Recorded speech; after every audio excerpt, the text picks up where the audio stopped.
আসসালামু আলাইকুম সবাই। আজকে আমি দেখাবো আমাদের লেবু বাগান। এটা হচ্ছে আমাদের লেবু বাগান। আমি আর আমার বড় ভাই 120টি লেবুর চারা লাগিয়েছিলাম। মোটামুটি 2 বছর হয়েছে। 2 বছরে মোটামুটি ভালো ফলন হয়েছে, কিন্তু যখন লেবুর প্রয়োজন হয় তখন লেবু ধরে না। যেমন রমজানে লেবুর প্রয়োজন ছিল, তখন একটা লেবু ধরেনি। অথচ রমজান শেষ, দেখেন এখন কত লেবু ধরছে গাছে। অ্যাভেলেবেল, অভাব নেই লেবুর। দেখেন কত লেবু ধরছে। এখন এই লেবু দিয়ে কি করব? এই লেবু দিয়ে এখন কি করব? দরকার যখন ছিল তখন ছিল না। দেখেন কত লেবু ধরে আছে গাছে।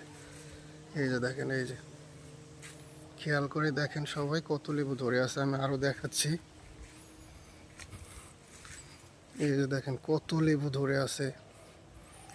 এই লেবু এখন কি করব আপনারা বলেন সবাই। দেখেন কত লেবু ধরে আছে।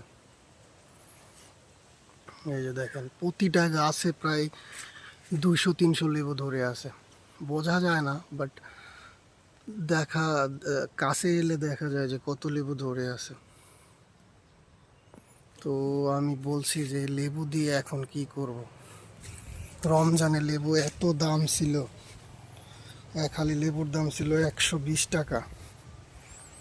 তো আমার কাছে এখন লেবুর অভাব নেই। আপনাদের যাদের প্রয়োজন আমার বাড়িতে চলে আসবেন, যত ইচ্ছে তত নিয়ে যাবেন লেবু। দেখেন এই যে দেখেন কত লেবু।